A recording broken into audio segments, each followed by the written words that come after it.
Good morning, everyone. This is Deborah Anderson from Chakra Shaka with another lesson, blessing, and hopefully a message.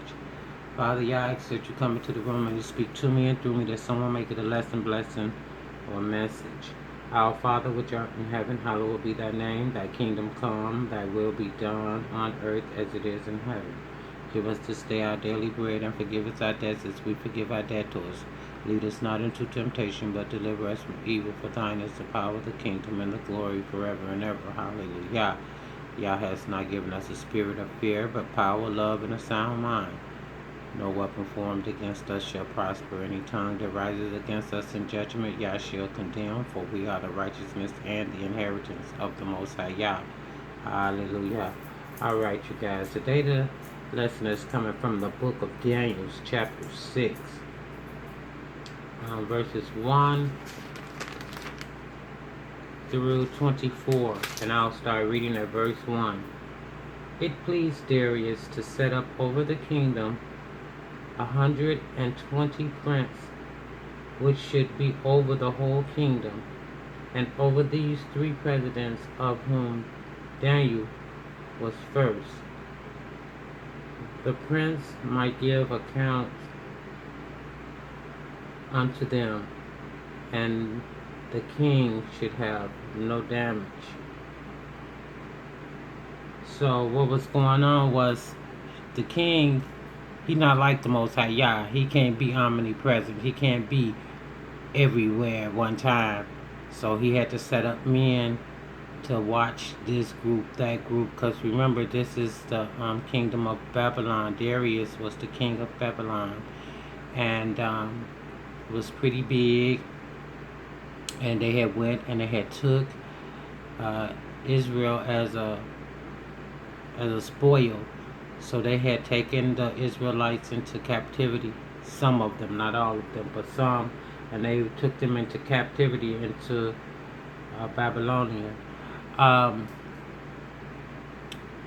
If I'm not mistaken, I think when they took the people from Israel at this time, or from Jerusalem at this time, they was just taking like all the teachers, all the students, all the priests, the high priest.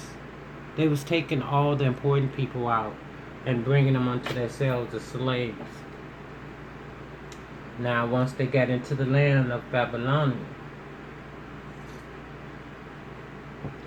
of the Babylonians,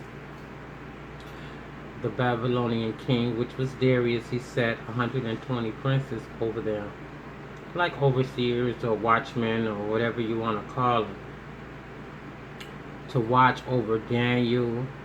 Yeah, I remember Daniel, Shadrach, Meshach, and Abednego. Yeah, to watch over these people, because they were very powerful and they were known, especially Daniel, because remember, Daniel was the one who interpreted the king's dream. He also interpreted the writing on the wall of the son that preceded the first king. I think his name was Nebuchadnezzar. Yeah, Nebuchadnezzar. He interpreted Nebuchadnezzar's dreams, but he also read the writing on the wall for Belshazzar. Because remember, he brought those prostitutes down, and they had stolen all the cups, all the sacred cups and things from the temple of the Most High Yah. And he told his servant to go get those cups. And he allowed the whores and the prostitutes and stuff to drink out of the holy, out of the holy cups. Oh Lord. But we ain't gonna get into that. At this time, he's setting these guys over over his kingdom to watch the people. Hallelujah. Then this Daniel was preferred above the presidents and prince, because an excellent spirit was in him, and the king thought to set him over the whole realm. Then the presidents and the prince sought to find occasions against Daniel concerning the kingdom, but they could not find none. Occasions nor faults, for as much as he was faithful, neither was there any error or fault found in him. Now they trying to find fault in the righteous man, the man of the Most High Yah. who is upright, who love the Most High, who obeys the Most High and keep His covenants, laws, and the statutes, His precepts, and His commandments. Hallelujah. And they was trying to make him look wicked. You know?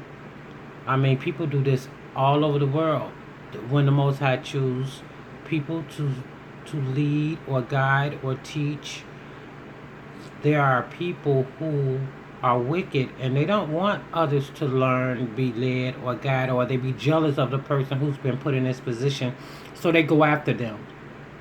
They try to bring them down with negative energy, negative lies, or untruths, and things of this nature, because they want them to be little like them, beneath them. They don't want them to be somebody great, somebody who represents the Most High. They want you to represent Satan like they do.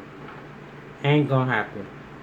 But let's keep reading. Let's find out what happened to Daniel. Did they get Daniel to bow down to Satan? Or did he stand strong in his faith and his convictions to the Most High Yah? Then said those men, we shall not find an occasion against this Daniel, except we find it against him concerning the law of his Yah.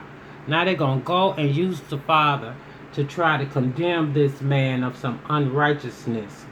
Lord have mercy.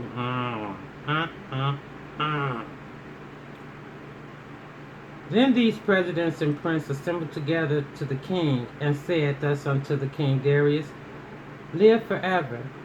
All the presidents of the kingdom, the governors and the prince, the counselors and the captains have consulted together to establish a royal statute and to make a firm decree that whosoever shall ask petition of any god or man for 30 days shall, save of thee, O king, he shall be cast into the den of lions.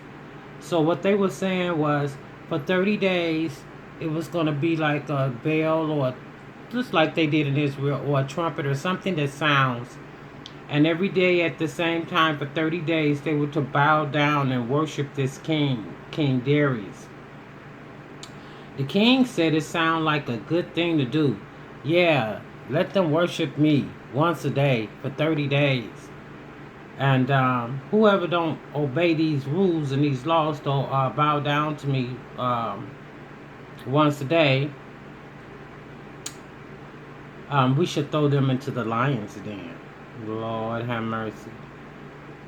Now, O king, established a decree, and he signed the writing, that it be not changed, according to the law of the Medes and the Persians, which altered not. Wherefore King Darius, he signed the writing and the decree. So he agreed with these princes, the governors and the counselors and the presidents that he had put over the kingdom of the Babylonians. So now he signed it, the king did. He signed the decree. That means everybody was supposed to bow down and worship the king.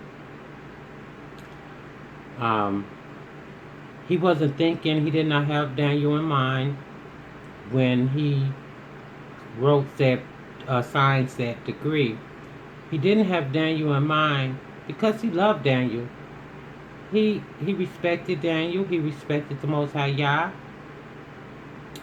And it never crossed his mind that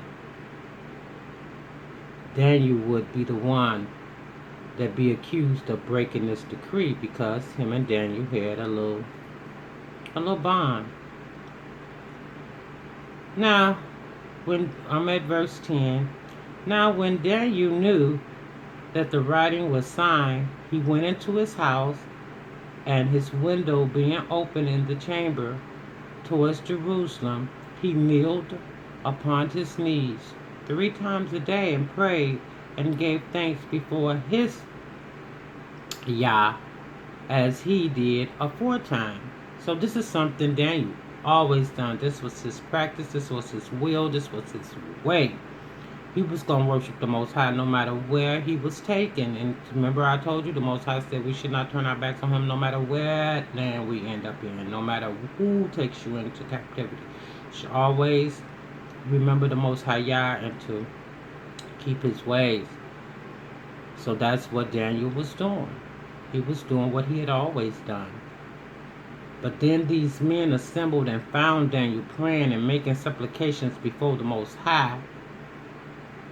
And then they got a little jealous and a little vindictive. Now they're going to do something very wicked. Then they came near and spake before the king concerning the king's decree.